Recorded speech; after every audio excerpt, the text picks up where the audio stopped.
So, second topic. Yep. Super stoked for this because he's a personal friend of mine. Yeah. David Sabato, Sabato Caputo, and they did what they call the Snowball run in Michigan. Yeah. 16 resorts, 24 hours. Would have been 17, but, climate change kind of shut one down. But they did it. They got 16 resorts in 24 hours in the state of Michigan. Now, I think the record is held over in Europe, and I think it is 17 or maybe 18 over in Europe. But it's like France, where all these little resorts you can go. It's all right there. It's all like in 2 valleys or 3 valleys area.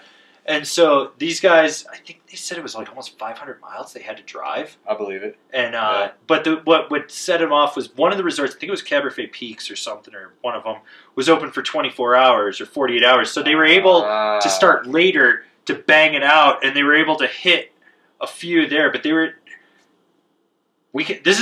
Dave is the quintessential weekend warrior snowboard media guy. Like, he's got 2 kids. He lives in the burbs of Detroit, I think, or Grand Rapids, or somewhere up there. I don't know. Yeah. Michigan's all one area to me. It's either Detroit or Mount Brighton. That's it. That's all it is to me. Which is all one little corner down. For reference, there we go.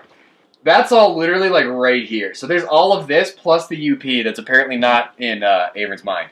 Well, yeah, you can get from Detroit to Mount Bohemia in 40 minutes in my world. Yeah. Not an 8-hour drive by any means. Not at all. No. So I'm super stoked for them. They did it. This is something Dave and I talked about for 6 years because they did a snowball run in Vermont. Pat Bridges and someone did for Snowboarder Mag. And I think they got 10 resorts in 24 hours or something like that, or 14. It was something like that, but it was Vermont, and they did all of Vermont. And Dave had been planning this for years. At one point, I was actually going to try to fly out years ago and go do this, but the Michigan Ski Tourism, whatever they are, or Ski Area Association, were able to help those guys get everything together. They actually had someone volunteer to be a driver for them, which totally helps. Because then, they just get in the Jeep and go. Yeah. And, but they said that next year they want to try to break the world record and get in Guinness, which I am 100% support. I will totally sponsor them. I will send Dave gas cards. I'll be like, dude, here's gas cards. What do you want? Oh yeah. I'm stoked. I'm actually going to ride with Dave on Monday and Tuesday at Copper. So. Oh, he's going to be out here. Yeah, he came out for SAA, and then, the on-snow isn't right after, so he's like, well, I thought it was on snow, I guess I'll just go snowboard. Dope. I'm like, cool! See you at Copper! Yeah. So, but it's a really cool thing, because if you're one of those people that just wants to do something fun, I've always joked about doing the Peaks Pass Challenge for the East Coast, so that's like Big Boulder, Jack Frost, Hunter, Mount Snow... it's attached. They've got a bunch on their Drifter Pass and stuff. And I've always joked about doing a 24-hour from Big Boulder all the way up through Vermont, New Hampshire, and stuff back down to Big Boulder type thing.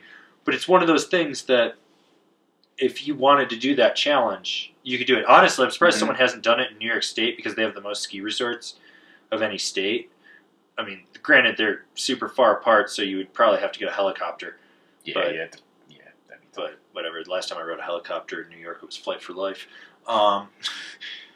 But it's a cool concept, and I remember, years and years and years ago, the fuck is his name? He lives in Blue River here. He was a pro snowboarder with Chateau.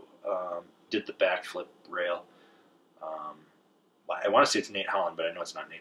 Brent Meyer, that's it. Brent Meyer did he did Echo, Aspen, Keystone Brack, Copper. He did the whole state of Colorado type one.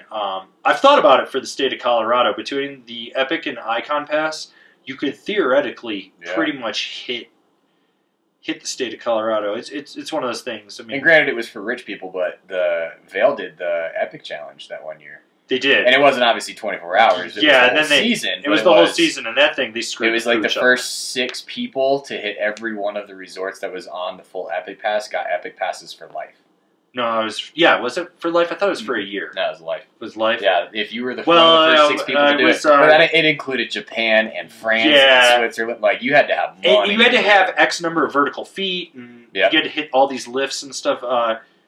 that's his name, Jason. I can't think of his last name. That lived in Vail. Him and his son went and did it with his wife, and then they ran into some issues over in France. And then I think Vail called it off or something like that because some people were cheating, and or there was like this gray. I don't know. It was a weird thing. Still, no one's gonna have more vertical than Nate Dogg. Nope, never, ever.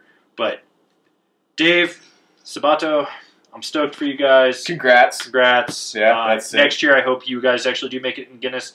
Dave, I'll talk to you on Monday, which you probably won't even have heard this podcast by then because I probably won't have edited it. Probably not. But we'll talk about maybe getting a little Angry sponsorship in there or something if I have to buy some gas cards or something. For sure. For you guys. But I definitely want to support that next year. It's an awesome thing. I think it's something that stokes out the weekend warrior rad dads and awesome moms out there that just like, it's something that they could do on a weekend with their kids or something. Yeah. So that's where we're going to leave that topic right there.